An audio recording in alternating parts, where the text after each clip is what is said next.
ये दोस्तों आज मैथ के टॉप 10 क्वेश्चन करेंगे और यहाँ पर हर एक क्वेश्चन के ट्रिक जानने की कोशिश करेंगे। आज हम औसत से रिलेटेड क्वेश्चन करने वाले हैं। जितने भी क्वेश्चन रहेंगे एवरेज के क्वेश्चन रहेंगे। देखिए कोई भी एग्जाम हो, चाहे तो एसएससी का एग्जाम हो, रेलवे का एग्जाम हो, कोई भी एग्जाम हो, हर एक एग्जाम के लिए ये क्वेश्चन बहुत ज़्यादा महत्वपूर्ण रहने वाले हैं। तो वीडियो के एंड तक बने रहिएगा और क्वेश्चन का मजा लीजिएगा। देखिए इन क्वेश्चन को करने से पहले आपको ये समझना होगा औसत का फॉर्मूला क्या होता है। बहुत ध्यान से सुनना। जो भी आपको संख्याएं दे रखी हैं, जितनी भी संख्याएं, उनको जोड़ लो, उनका योग कर लो और जितनी भी संख्याएं उससे डिवाइड कर दो तो आपका औसत निकल कर आ जाएगा। जो भी संख्याएं उनको जोड़ो और जितनी संख्याएं उससे डिवाइड कर दो तो आपका औसत निकल कर आ जाएगा। ठीक है। Average is equal to sum of total numbers divided by total number. अच्छा, अगर आपको संख्याओं का योग निकालना है, आपको औसत दे रखा है, एवरेज दे रखा है और टोटल नंबर दे रखे हैं। ठीक, तो इन दोनों की मल्टीप्लाई कर लो, संख्याओं का योग निकल कर आ जाएगा। ये तरीका होता है। अब ये क्वेश्चन बहुत आसान है। अगर आपको ये समझ आ गया तो हर एक क्वेश्चन को आप आसानी से कर लेंगे। पहला क्वेश्चन क्या कहता है, किसी समूह में 10 व्यक्तियों की औसत उम्र 25 वर्ष है। देखिए व्यक्ति कितने हैं, 10, और उनकी औसत उम्र कितनी है, 25 वर्ष। तो यहाँ पर एक काम करेंगे, 10 व्यक्तियों की आयु का योग निकाल लेंगे। कैसे? इस फॉर्मूले का यूज़ करके। योग निकालने का ये फॉर्मूला है। अगर आपको संख्याएं दे रखी हैं और औसत दे रखा है तो एस से मतलब है सम। कितने व्यक्ति हैं, 10। ओके, इस फॉर्मूले का यूज़ करेंगे। कुल कितने व्यक्ति हैं, कुल कितनी संख्या है, 10। ओके, औसत कितना है, 25। तो 10 व्यक्ति की आयु का योग आ जाएगा, उम्र का योग कितना, 250। ओके, आगे क्या कहता है, समूह में एक व्यक्ति के शामिल हो जाने से, अब एक व्यक्ति और आ गया, व्यक्ति कितना होगा, 11। जो औसत उम्र है 1 वर्ष बढ़ जाती है, 1 वर्ष की वृद्धि हो जाती है। पहला कितना था, औसत 25, अब कितना हो जाता है, एक व्यक्ति आने पर 26। तो 11 व्यक्तियों की आयु का योग निकालेंगे। व्यक्ति कितने, 11, और औसत आयु, औसत उम्र कितनी हो गई, 26। एक बढ़ गई ना एक व्यक्ति के आने से। तो यहाँ पर 11 व्यक्ति की आयु का योग निकल कर आ जाएगा, उम्र का योग 286। ओके, अब ये कहता है जो नया व्यक्ति आया है उसकी उम्र कितनी है, तो इसमें से इसको घटा लो, 286 माइनस 250, तो यहाँ पर कितना है, 36। जो नया व्यक्ति आया है 11वां व्यक्ति, उसकी आयु जो है 36 वर्ष है। ऑप्शन बी आपका बिल्कुल करेक्ट जाता है। किसी समूह में 7 व्यक्तियों का औसत भार 75 किलो था। देखिए एक समूह है, उसमें 7 व्यक्ति हैं, उनका औसत भार दे रखा है 75 किलो। तो यहाँ पर एक काम करेंगे, ध्यान से सुनना, इस फॉर्मूले का यूज़ करके जो 7 व्यक्ति हैं उनके भार का योग निकालेंगे। कैसे? इस फॉर्मूले का यूज़ करके। कुल कितने व्यक्ति हैं, 7, औसत कितना है, 75। तो 7 व्यक्तियों के भार का योग निकल कर आ जाएगा। ऐसा मतलब है सम, जोड़ योग। 7 पंजे 35 का 5, 3 7 सत्ते 49 और 3 52। तो 7 व्यक्तियों के भार का योग निकल कर आ गया। अब यह कहता है समूह से एक व्यक्ति चला गया, तो अब व्यक्ति कितने बचे, 6, और औसत भार 1.5 किलो घट गया। ठीक है, तो आप क्या करेंगे, जो 6 व्यक्ति बचे उनके भार का योग निकालेंगे। 6 व्यक्ति, कुल संख्या है 6 व्यक्ति हैं। और देखिए अब जो आपका औसत भार बचा, कितना बचा, पहले इतना था जब 7 व्यक्ति थे, अब एक व्यक्ति निकल गया, 1.5 जो है घटा दो तो 5, ओके, 3 7। तो औसत भार अब जो है आपका कितना रह गया, 73.5। चलिए गुणा करिएगा, 6 पंजे 30, 6 तिया 18 और 3 21, 2 7 छंग 42 और 2 44। तो 6 व्यक्ति के भार का योग अब कितना रह गया, 441। तो ये कहता है जो व्यक्ति चला गया उसका भार कितना है, इसमें से इसको घटा लो, क्योंकि एक व्यक्ति गया ना, औसत में जब भी तो कमी आ रही है।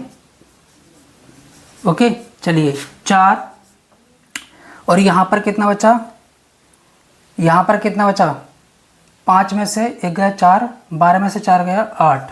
ओके, तो जो व्यक्ति चला गया उसका जो वजन है, उसका जो भार है 84 किलो है। ऑप्शन डी आपका बिल्कुल करेक्ट है। 20 परिणामों का औसत 30 है तथा अगले 30 परिणामों का औसत 20 है, तो सभी परिणामों का औसत बताइए। बहुत आसान क्वेश्चन।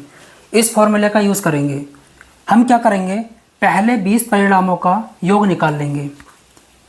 एस से मतलब सम। ओके, 20 परिणामों का योग निकालेंगे। कैसे, इज इक्वल टू, इस फॉर्मूले का यूज़ कर रहे हैं। कितने परिणाम हैं, 20 संख्याएं। औसत कितना है, 30। तो यहाँ पर 20 परिणामों का योग निकल कर आ जाएगा 600। ओके, अब क्या कहता है, अगले 30 परिणामों का औसत 20 है। इस फॉर्मूले का यूज़ करेंगे। तो 30 परिणामों का योग निकालेंगे। कैसे, कुल कितने परिणाम हैं, 30। ओके, गुणा औसत कितना है, 20। तो 30 परिणामों का योग निकल कर आ जाएगा 600। तो सभी परिणामों का योग निकल कर आ गया। ओके, ये 50 परिणाम है ना, 20 ये, 30 ये, तो सबका योग निकल कर आ गया। औसत कैसे निकालते हैं, सभी संख्याओं का योग डिवाइडेड बाई कुल संख्याएं। तो अब कैसे करोगे, एवरेज इज इक्वल टू, इन दोनों को जोड़ लो, सभी संख्याओं का योग, इस तरीके से, और डिवाइड में क्या, 50। टोटल परिणाम कितने, 50। कुल संख्याएं कितनी है, 50। तो यहाँ पर ये कितना हुआ, 1200, और डिवाइड में कितना, 50, 0 और 24 पंजे 120। तो सभी संख्याओं का, सभी परिणामों का औसत जो होगा 24 होगा। ऑप्शन ए आपका बिल्कुल करेक्ट। किसी समूह में 8 मजदूरों की औसत दैनिक मजदूरी 150 रुपये थी। एक समूह है, उसमें 8 मजदूर हैं और उनकी औसत दैनिक मजदूरी कितनी है, 150 रुपये। तो यहाँ पर एक काम करेंगे, जो 8 मजदूर हैं उनकी दैनिक मजदूरी का योग देखेंगे कितना है, इस फॉर्मूले का यूज़ करके। कुल कितने मजदूर हैं, 8। ओके, और औसत दैनिक मजदूरी कितनी है, औसत कितना है, 150। तो यहाँ पर गुणा करते हैं, S8, S से मतलब है सम, योग, कितना आया, 15 अट्ठे 120। ओके, जो उनकी दैनिक मजदूरी का योग है वो कितना है, 1200 रुपये। समूह में 6 मजदूर जिनकी औसत दैनिक मजदूरी 130 रुपये थी। ठीक है, इस फॉर्मूले का यूज़ करेंगे। जो 6 मजदूर हैं उनकी दैनिक मजदूरी का योग निकालेंगे इस फॉर्मूले का यूज़ करके। कुल कितने मजदूर हैं, 6। ओके, औसत दैनिक मजदूरी कितनी है, औसत कितना है, 130। तो यहाँ पर कितना आया, योग 13 छंग 78, 780। समूह छोड़कर चले गए। यहाँ पर कितने मजदूर समूह छोड़कर गए, 2। कितने, 2। अच्छा, उनकी दैनिक मजदूरी का योग निकालेंगे। कैसे, इसमें से इसको घटा लो, तो यहाँ पर कितना बचेगा, 0। ओके, और यहाँ पर 2 और 4, 420। जो 2 मजदूर गए हैं उनकी दैनिक मजदूरी दोनों की 420 रुपये है। अच्छा, ये कहता है औसत दैनिक मजदूरी बताइए। तो कितने मजदूर थे, 2, और उनकी दैनिक मजदूरी का योग कितना है, 420। तो 2 से डिवाइड कर दो। देखिए संख्याओं का योग आ गया, और कुल संख्याएं, कितने मजदूर थे, 2, उससे डिवाइड कर दो।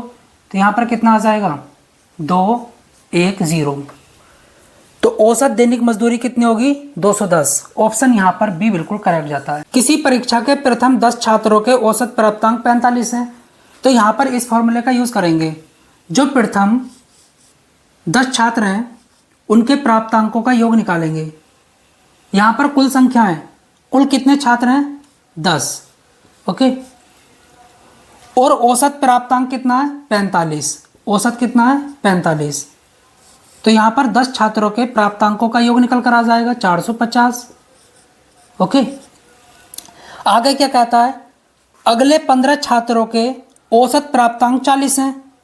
तो यहाँ पर जो अगले 15 छात्र हैं उनके प्राप्तांक का योग निकालेंगे। कुल कितने छात्र हैं, 15, कुल संख्या है। ओके, गुणा, और औसत कितना है, 40। तो यहाँ पर कितना आया 15 चौका 60, ओके 600। तो ये कहता है सभी छात्रों के औसत प्राप्तांक बतलाइए। देखिए इस फॉर्मूले का यूज़ करना है। सभी संख्याओं का योग 10 और 15, सभी छात्र हो गए, सभी संख्याएं हो गई, उनका योग ये निकल कर आ गया। कुल कितनी संख्या है 10 और 15 25, आपको निकालना औसत। ओके बहुत आसान है। इन दोनों को जोड़ो 600 प्लस 450, कुल संख्याओं का योग डिवाइडेड बाई कुल कितनी संख्या है, कुल कितने छात्र हैं 25। तो यहाँ पर आएगा 1050 और डिवाइड में कितना 25, 25 चौका 100, ओके 5 25 दूनी 50। तो यहाँ पर जो है सभी छात्रों के औसत प्राप्तांक 42 होंगे। ऑप्शन सी आपका बिल्कुल करेक्ट है। 15 संख्याओं का औसत 40 है। तो यहाँ पर एक काम करते हैं, 15 संख्याओं का योग निकाल लेते हैं इस फॉर्मूले का यूज़ करके। तो S15 इज इक्वल टू, ऐसा मतलब है सम, जोड़, योग। कितनी संख्या है 15 और औसत कितना है 40। तो 15 संख्याओं का योग निकल कर आ जाएगा कितना 600। आगे क्या कहता है, जिसमें प्रथम 9 संख्याओं का औसत 38 है। तो प्रथम 9 संख्याओं का योग निकाल लेते हैं। कितनी संख्या है 9 और औसत कितना है 38। 9 8 72, ओके 7 9 3 27 और 7 34। तो प्रथम 9 संख्याओं का योग कितना है 342। अंतिम 5 संख्याओं का औसत कितना 42। तो अंतिम 5 संख्याओं का योग निकाल लेते हैं। 5 संख्याएं इस फॉर्मूले का यूज़ कर रहे हैं, औसत कितना 42। तो ये कितना आएगा 210। अच्छा ये कहता है 10वीं संख्या बतलाइए। 9 और 5 कितना हो गया 14। 14 संख्याओं का योग कितना है, इन दोनों को जोड़ो 2 और 5 और 5, ओके 14 संख्याओं का योग इतना है और 15 का इतना है। तो एक संख्या बची, तो इसमें से इसको घटा लो तो यहाँ पर आ जाएगा 48। तो 10वीं संख्या क्या होगी 48। ऑप्शन बी आपका बिल्कुल करेक्ट है।